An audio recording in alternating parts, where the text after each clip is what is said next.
여러분 혹시 두쫀크쿠라는 것을 드셔보셨습니까?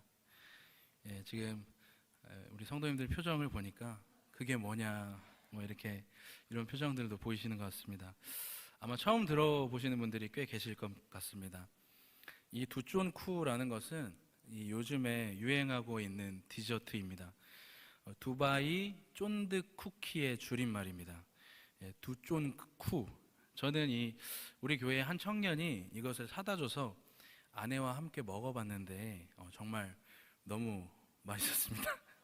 예, 이 두쫑쿠라는 것은 요즘 이 젊은 세대 사이에서 아주 유행하고 있습니다.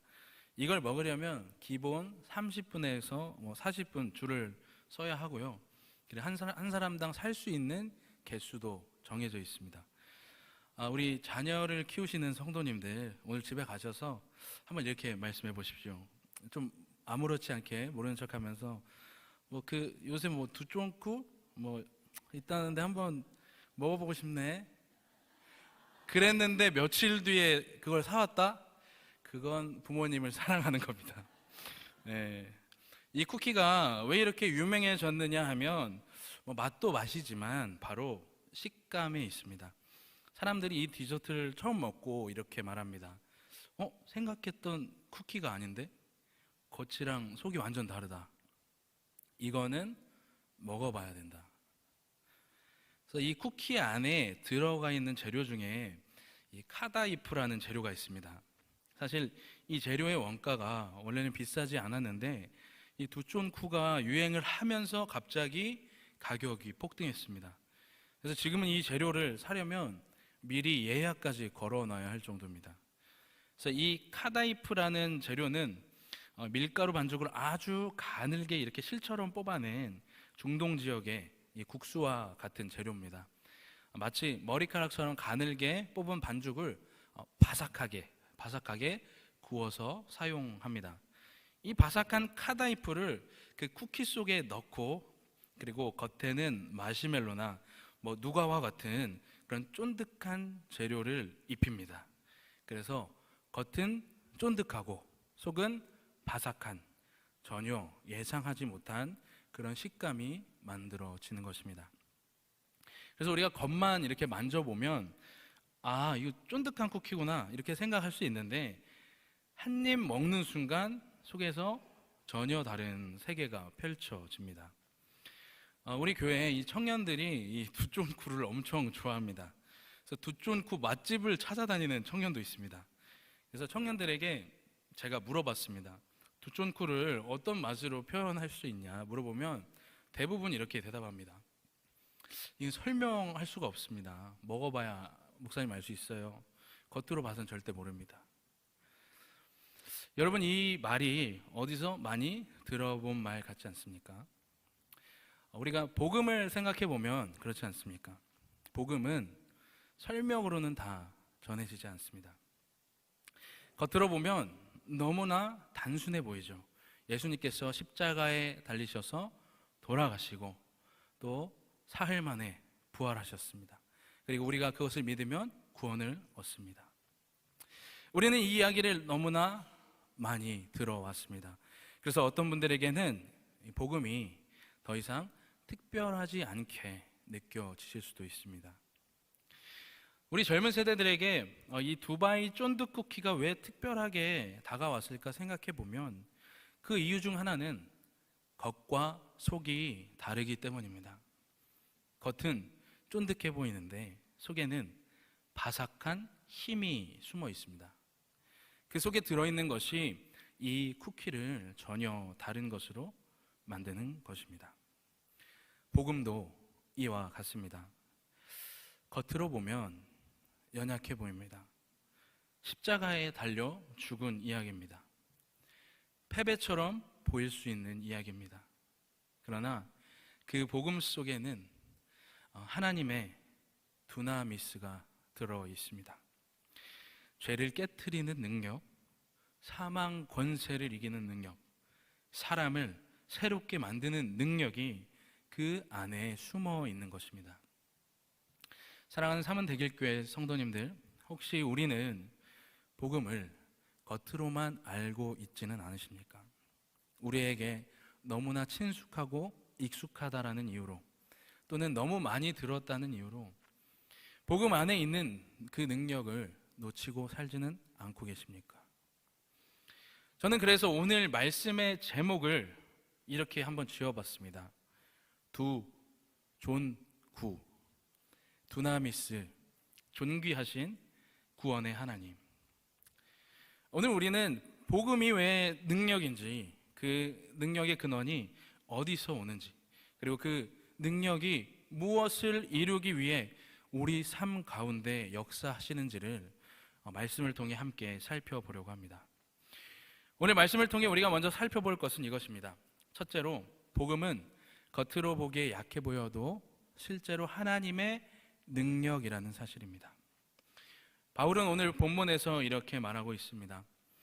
내가 복음을 부끄러워하지 아니하노니 이 복음은 모든 믿는 자에게 구원을 주시는 하나님의 능력이 됨이라. 아멘. 이 말씀은 우리가 너무 많이 들어서 오히려 그 무게를 놓치기 쉬운 말씀 중에 하나입니다. 그러나 바울이 이 고백을 했던 당시에 우리의 그 상황을 살펴보면 이 말은 결코 가볍지 않다는 것을 우리가 알아야 합니다. 바울이 살던 시대에 복음은 강해 보이지 않았습니다. 복음의 중심에는 십자가가 있습니다. 그런데 바울이 살던 이 당시에 십자가는 영광의 상징이 아니라 패배와 수치의 상징이었습니다. 로마 사람들에게 이 십자가라는 것은 반역자와 또 범죄자에게 내리는 가장 잔인하고 또 부끄러운 형벌 중에 하나였습니다. 그래서 유대인들에게 십자가는 나무에 달린 자마다 저주를 받았다라는 말씀 그대로의 상징이었습니다. 그러니 이 십자가에 달려 죽은 예수 그리스도가 세상의 구원자다라는 이 복음은 겉으로 보기에는 너무 약해 보이는 이야기였던 것입니다. 너무 말이 안 되는 이야기였습니다. 그런데 바울은 말합니다. 나는 이 복음을 부끄러워하지 않는다. 왜입니까? 바울은 복음을 겉으로 보지 않았기 때문입니다. 복음을 사람들의 평가로 보지 않았기 때문입니다. 그는 복음을 결과로 보았습니다. 복음은 능력이라고. 여기서 바울이 사용하는 단어가 바로 두나미스입니다. 이 두나미스는 실제로 작동하는 힘, 그리고 결과를 만들어내는 그 능력을 의미합니다. 복음은 사람을 살려내는 힘입니다. 그래서 바울은 모든 믿는 자에게 라고 말합니다. 모든 듣는 자에게, 모든 아는 자에게가 아닙니다. 모든 믿는 자에게. 복음은 지식으로만 머물면 아무런 일도 일어나지 않습니다. 설명으로만 끝나면 그 능력은 드러나지 않습니다. 그러나 우리가 복음을 믿음으로 받아들이는 순간 그 복음은 우리의 삶 속에서 실제로 역사하시는 것입니다. 죄의 권세를 무너뜨리고 두려움에 묶인 사람을 자유케 합니다. 이것이 바로 바울이 말한 복음의 능력, 두나미스입니다. 십자가가 약해 보였기 때문에 부활의 능력이 더 분명해졌고, 사람의 지혜가 아닌 길을 택하셨기 때문에 하나님의 지혜가 드러났습니다. 사랑하는 성도님들, 복음은 결코 약하지 않습니다. 복음은 실패한 메시지가 아닙니다. 복음은 지금도 여전히 모든 믿는 자에게 구원을 주시는 하나님의 능력인 줄 믿습니다. 그렇다면 이 능력은 도대체 어디서 나올까요? 무엇이 복음을 능력이 되게 만듭니까?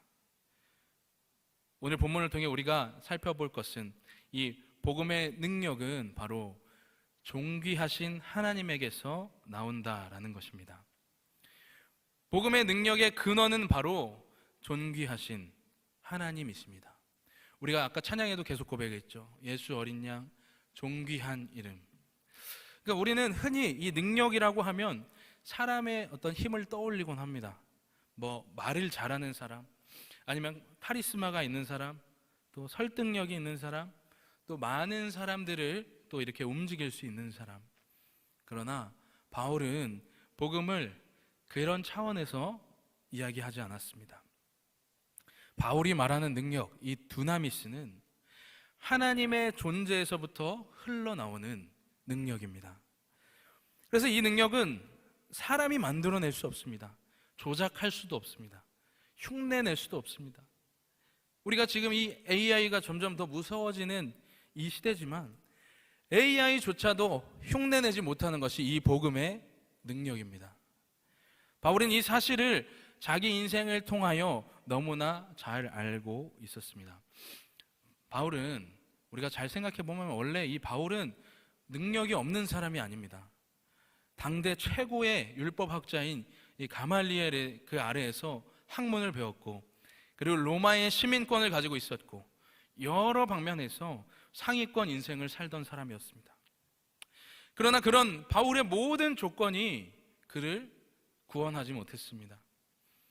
그를 완전히 바꾼 것은 어떤 지식과 명예와 부가 아니라, 어떤 사람의 말이 아니라 바로 하나님의 능력이었습니다. 다메섹 도상에서 부활하신 그 주님을 만났을 때 것입니다. 여러분 믿으십니까? 이 능력은 사람에게서 나오는 것이 아니라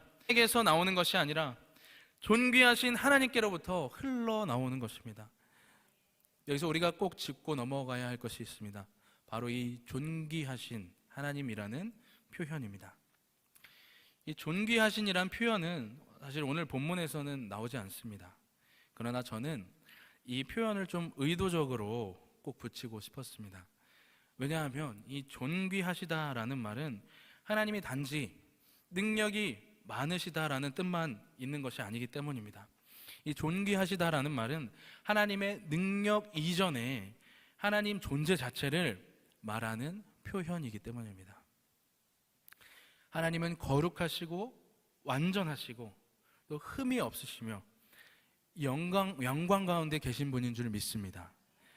하나님의 능력은 이 불안정한 힘이 아닙니다. 또 변덕스러운 그런 에너지도 아닙니다. 상황에 따라 달라지는 그런 힘도 아닙니다. 그 능력의 근원이 존귀하신 하나님 자신이시기 때문입니다. 그래서 복음의 능력은 흔들리지 않고 쇠하지 않고 시간이 지나도 사라지지 않습니다. 우리가 복음을 의지할 수 있는 이유가 바로 여기에 있습니다. 복음의 능력이 내 믿음의 크기에 달려 있다면 우리는 늘 불안할 것입니다. 복음의 능력이 어떤 앞에서 설교하는 이 설교자에게 달려 있다면 우리는 늘 흔들릴 수밖에 없을 것입니다. 그러나 복음의 능력은 존귀하신 하나님께로부터 흘러나옵니다. 그래서 우리의 믿음이 약해도, 또 우리의 감정이 무너져도, 우리의 상황이 흔들려도 복음은 여전히 능력입니다. 왜냐하면 복음의 능력은 우리의 믿음의 크기에서 나오지 않고 하나님의 이 존귀하심에서 나오기 때문입니다. 그래서 사도 바울은 자기를 자랑하지 않고 복음을 자랑합니다. 어떤 자기의 연약함을 숨기지 않고 오히려 그 연약함 가운데서 하나님의 능력이 드러나도록 합니다. 복음의 능력은 존귀하신 하나님에게서 나오는 것입니다. 그러므로 우리는 이 복음을 의심하기보다 하나님을 신뢰해야 하고 복음을 담대하게 붙들어야 하는 것입니다. 하나님께서 우리에게 이 복음의 능력을 주신 목적은 다른 데 있지 않습니다. 하나님께서 우리에게 복음의 능력을 주신 그 목적은 바로 구원에 있습니다. 하지만 때때로 우리는 이 복음의 능력을 잘못 이해할 때가 많습니다. 어떤 내 인생이 잘 되기 위해, 나의 상황들이 편해지기 위해, 또 내 문제가 빨리 해결되기 위해 우리가 그럴 때에만 복음을 찾는 우리의 연약한 모습을 발견하게 됩니다. 물론 하나님께서 우리의 삶을 돌보시고 우리의 필요도 아시는 분이십니다. 그러나 사도 바울은 여기에서 복음의 중심의 목적은 구원이라고 분명히 선을 긋습니다. 우리 삶의 구원의 문제가 해결되지 않으면 그 어떤 문제도 근본적으로 해결되지 않는다는 것을 알았기 때문입니다. 성경이 말하는 구원은 단순히 죽어서 천국에 가는 것만을 이야기하지 않습니다. 구원은 하나님과 끊어졌던 관계가 회복되는 것이고 죄 아래에 있던 존재가 자유함을 얻는 것이며 두려움과 정죄함 가운데 있던 우리의 인생이 새 생명을 얻는 것입니다. 이것이 바로 사도 바울이 말한 복음의 능력이며 하나님께서 우리에게 주신 구원의 목적입니다. 그래서 바울은 구원을 과거형으로만 말하지 않습니다. 현재형과 그리고 미래형으로 말합니다. 복음은 지금도 우리를 구원하고 있고 지금도 우리를 살리고 있으며 지금도 우리를 새롭게 하고 있습니다. 이것이 복음의 능력이 지금도 유효한 이유입니다. 바울은 이어서 또 이렇게 이야기합니다. 먼저는 유대인에게요 그리고 헬라인에게로다. 이 말은 복음의 능력이 어떤 특정한 사람에게만 제한되지 않는다라는 뜻입니다. 모든 믿는 자에게 구원을 주시는 능력이라는 것입니다. 여기에는 차별이 없습니다. 어떤 조건이 없습니다. 자격 심사가 없습니다. 믿음으로 받아들이는 자에게 동일하게 역사하는 능력이라는 것입니다. 이 사실이 왜 중요할까요? 우리는 때때로 스스로를 이 구원에서 제외시키곤 합니다. 내가 아직 많이 부족해서, 내가 아직 죄로 인해서 많이 넘어져서, 나는 아직 좀 자격이 없는 사람 같아서. 그러나 이 복음의 능력은 우리의 상태를 기준으로 작동하지 않습니다. 하나님의 목적을 기준으로 작동합니다. 그 목적이 무엇입니까? 바로 구원입니다. 그래서 하나님은 우리가 이 완전해진 다음에 능력을 주시는 것이 아니라 우리가 연약할 때 구원의 능력을 주시는 것입니다. 사랑하는 성도님들, 이 복음의 능력이 구원을 위한 것이라면 이 복음이라는 것은 우리 삶의, 우리 존재의 중심이며 우리를 살리는 유일한 능력이 되는 것입니다. 그래서 바울은 그 사실을 알았기 때문에 이 복음을 부끄러워하지 않았고 이 복음을 숨기지 않았고 이 복음을 끝까지 붙들었던 것입니다. 이 복음만이 사람을 구원할 수 있다는 것을 너무나 잘 알고 있었습니다. 이제 말씀을 정리하겠습니다. 두존구 무슨 뜻이라고요? 두나미스 존귀하신 구원의 하나님. 사랑하는 성도님들, 복음은 능력입니다. 그 능력은 사람에게서 나오는 것이 아니라 존귀하신 하나님께로부터 흘러나오는 능력입니다. 그 능력의 목적은 다른 데 있지 않습니다. 오직 우리를 구원하시기 위함입니다. 오늘 이 자리에 함께한 우리 모두에게 이 복음이 다시 한번 능력으로 역사하게 되시길 주님의 이름으로 축복합니다. 이 복음은 우리의 삶 가운데 구원의 능력으로 실제로 역사하는 하나님의 두나미스입니다. 이 사실을 꼭 기억하시길 바랍니다. 많은 목회자들이 존경하는 맥스 루케이도라는 목사님이 있습니다. 이 맥스 루케이도 목사님의 어린 시절 이야기를 하나 나누고 말씀을 마치겠습니다. 목사님께서 어릴 적에 이제 삼촌과 함께 바닷가를 걷고 있었습니다. 그래서 이 바닷가를 걷다가 끝없이 펼쳐진 그 바다를 보면서 삼촌에게 이렇게 이야기합니다. 삼촌, 바다는 왜 이렇게 자꾸 소리를 내요? 그 질문에 삼촌은 잠시 바다를 바라보다가 이렇게 대답했습니다. 맥스, 바다는 이 쉬지 않고 움직이지만 그 움직임 때문에 바다가 줄어들지는 않아. 오히려 그 소리가 바다가 얼마나 큰지를 말해주는 거야. 그날 맥스는 이 해변에 떨어져 있던 조개 껍질 하나를 주셨습니다. 그래서 조개 껍질 하나를 주어서 그 조개를 귀에 이렇게 대보았을 때 그 안에서 파도 소리가 들려왔습니다.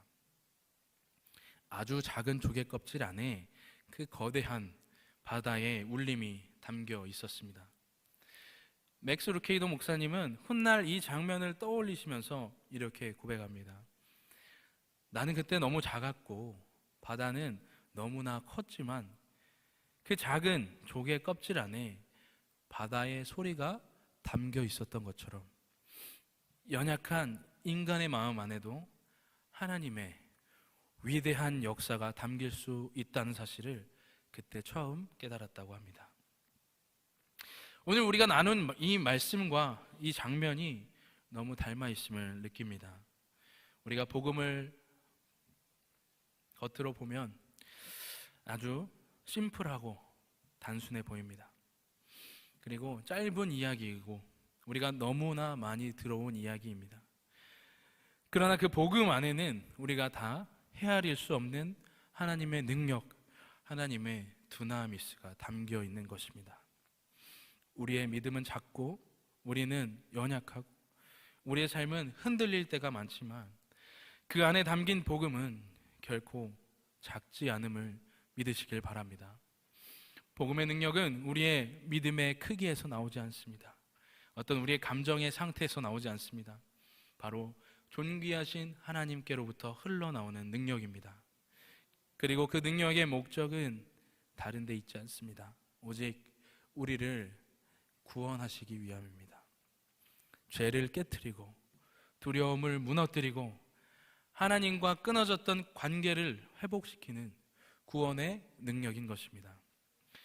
사랑하는 삼은대길교회 성도님들, 오늘 이 자리에 앉아있는 우리 한 사람 한 사람의 마음은 어쩌면 조개 껍질처럼 작을 수 있습니다.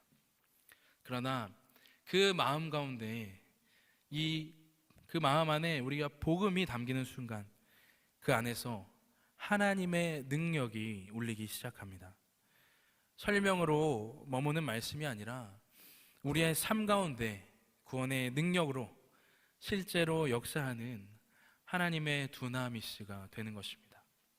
그래서 사도 바울은 이 복음의 능력 안에서 이렇게 고백할 수 있었습니다. 빌립보서 4장 13절 말씀을 우리 함께 읽겠습니다. 내게 능력 주시는 자 안에서 내가 모든 것을 할 수 있느니라. 아멘.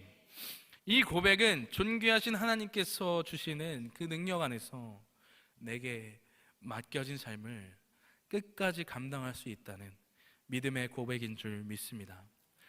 이런 고백과 같이 두존구, 두나미스이신 존귀하신 구원의 하나님께서 이 복음을 통해 우리의 삶 가운데 구원의 능력으로 역사하셔서 내 삶에 무너진 것들을 다시 세우시고 막힌 길을 여시며 놀라운 새 일을 행하심을 경험하시는 저와 여러분들의 삶이 되시길 주님의 이름으로 축복합니다.